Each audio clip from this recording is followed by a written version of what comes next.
Welcome to flavours of நெல்லை. இன்றைக்கி என்னோட கிச்சனில் மார்கழி மாதம் திருவாதிரை நட்சத்திர ஸ்பெஷலாக சிவனுக்கு உகந்த நைவேத்தியமான திருவாதிரை களி தாங்க செஞ்சு காட்ட போகிறேன். வாங்க அதை எப்படி செய்கிறதுன்னு பார்க்கலாம். களி செய்கிறதுக்கு 1 கப் பச்சரிசி வேணும். இது மாவு பச்சரிசியாகவும் இருக்கலாம், அப்படி இல்லைனா சாப்பாடு பச்சரிசி கூட நீங்கள் எடுத்துக்கலாம். இதை கடாயில் சேர்த்துட்டு வெறுமனே இதை வறுத்து எடுத்துக்கலாம். ட்ரை ரோஸ்ட்டு தான் பண்ணணும். இந்த அரிசி வந்து நல்லா வறுபடணும், பொன்னிறமாக அந்த பொரியரிசியாக வரணும். இது பொரியணும், நல்ல அரிசி பொரிஞ்சு பொன்னிறமாக வரணும். அந்த அளவுக்கு இதை வறுத்து எடுக்கணுங்க. இப்போது அரிசி வந்து ஓரளவுக்கு வறுப்பட்டதும் அதில் 2 டேபிள் ஸ்பூன் பாசிப்பருப்பு சேர்த்துட்டு அதையும் வறுத்து எடுத்துக்கலாம். இந்த அரிசியும் பருப்பும் நல்லா ஒன்று சேர்ந்து நல்லா கோல்டன் ப்ரௌன் கலர் வர்ற வரைக்கும் வறுத்து எடுத்துக்கலாம். அரிசி வறுப்பட்டதும் ஸ்டவ் ஆஃப் பண்ணிடுங்க. ஸ்டவ் ஆஃப் பண்ணிவிட்டு 2 ஏலக்காய் வாசனைக்காக இதோட சேர்த்துக்கோங்க. சேர்த்துட்டு இந்த அரிசியோட சூடுலேயே இந்த ஏலக்காவை நல்லா வறுத்து விட்டுக்கோங்க.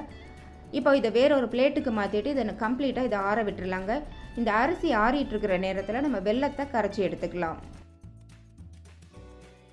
1 கப் பச்சரிசிக்கு 1.5 கப் வெல்லம் வந்து கரெக்டான ஒரு இனிப்பாக இருக்குங்க. இப்போ இனிப்பு அதிகம் சாப்பிட்றவங்களா இருந்தால் 2 கப் வெல்லம் கூட நீங்கள் சேர்த்துக்கலாம்.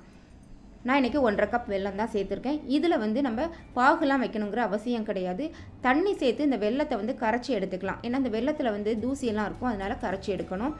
1 கப் அரிசிக்கு வந்து 4 கப் தண்ணி இதில் நீங்கள் சேர்க்கணும். 4 கப் தண்ணியை இந்த வெல்லத்தோடு சேர்த்துட்டு நல்லா கரைச்சி விட்டுக்கலாம். கொஞ்சம் நேரம் வச்சா அது கரைஞ்சிரும். அப்படி இல்லை அப்படின்னா நீங்கள் ஸ்டவ்வில் ஒரு 2 நிமிஷத்துக்கு இதை கொதிக்க விட்டீங்க அப்படின்னா அந்த வெல்லம் கரைஞ்சிரும். நம்ம உடனே அதை வடிகட்டி எடுத்துக்கலாங்க. இப்போது இந்த வெள்ளத்தண்ணியை நான் ஸ்டவ்வில் வச்சு கொதிக்க வைக்க போகிறேன். இது கொதிச்சுட்டு இருக்கிற நேரத்தில் அரிசியை வந்து திரிச்சு எடுத்துக்கலாம். ஒரு மிக்ஸி ஜார் எடுத்திருக்கேன். அதில் நம்ம வறுத்து வச்சுருக்கிற அந்த அரிசியை சேர்த்துட்டு திரிச்சு எடுக்கணும். திரிக்கிறது வந்து ரொம்ப முக்கியமாக கவனிக்க வேண்டியது. அது ரவை பதத்தில் தான் நம்ம திரிச்சு எடுக்கணும். ரொம்ப நைஸாக வந்து திரிச்சிடக்கூடாது. கொஞ்சம் மெல்லிசான ரவையாக இது மாதிரி திரிச்சு எடுத்துக்கோங்க. இப்போ நான் காட்டுறேன் பாருங்கள், இது மாதிரி திரிச்சு எடுத்துக்கோங்க.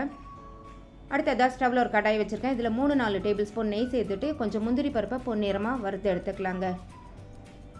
முந்திரி பருப்பு வறுப்பட்டதும் இந்த பருப்பை மட்டும் தனியாக எடுத்துக்கோங்க. அதில் இருக்கிற நெய் வந்து அப்படியே இருக்கட்டும். இந்த நெய் கூடவே நம்ம கரைச்சி வச்சுருக்கிற அந்த வெல்லத்தை வடிகட்டிட்டு சேர்த்துக்கலாங்க.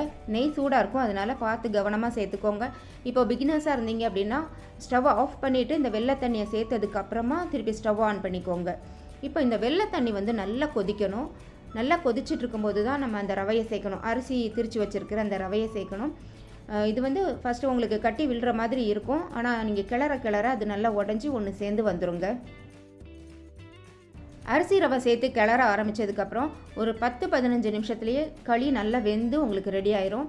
இது நீங்கள் குக்கர்லலாம் வைக்கணுங்கிற அவசியமே கிடையாது. நீங்கள் தண்ணி வந்து 4 கப் வச்சா போதும். அந்த அரிசி வந்து நல்லா வெந்துடும். அந்த உடச்சி வச்சுருக்கிற அந்த அரிசி ரவை வந்து நல்லா வெந்து உங்களுக்கு களி நல்லா ரெடி ஆயிருங்க. நல்லா இப்போ பார்த்தீங்கன்னா அது கொஞ்சம் குழகுழன்னு இருக்கிற மாதிரி இருக்கும். கடைசியில் அது ஆற அது வந்து நல்லா இறுக்கமாக வந்துடும். இப்போ கொஞ்சமாக ஒரு டேபிள் ஸ்பூன் அளவுக்கு நெய் சேர்த்துக்கலாம். சேர்த்துட்டு இதை நல்லா கலந்து விட்டுக்கலாம். இப்போ நான் ஃபஸ்ட்டே வெள்ளத்தண்ணி சேர்க்கும்போது கொஞ்சம் நெய்யோடு தான் நம்ம இந்த வெள்ளத்தண்ணி சேர்த்துருக்கோம்.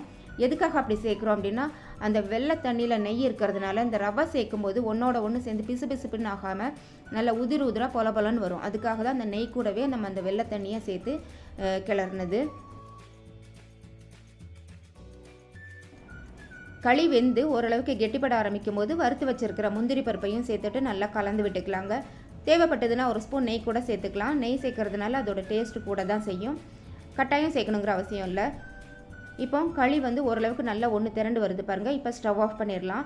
இப்போ பார்க்கும்போது அது கொஞ்சம் குழன்னு இருக்கிற மாதிரி இருக்கும், ஆனால் ஆற அது கொஞ்சம் இறுக்கமாகி உதிராக வந்துடுங்க. திருவாதிரை களி ரெடி ஆயிடுச்சுங்க. கட்டாயம் ட்ரை பண்ணி பாருங்கள். இந்த திருவாதிரை களி ரெசிபி உங்களுக்கு பிடிச்சிருந்தா மறக்காமல் என்னோட சேனலை சப்ஸ்கிரைப் பண்ணி சப்போர்ட் பண்ணுங்கள். தேங்க்ஸ் ஃபார் வாட்சிங்.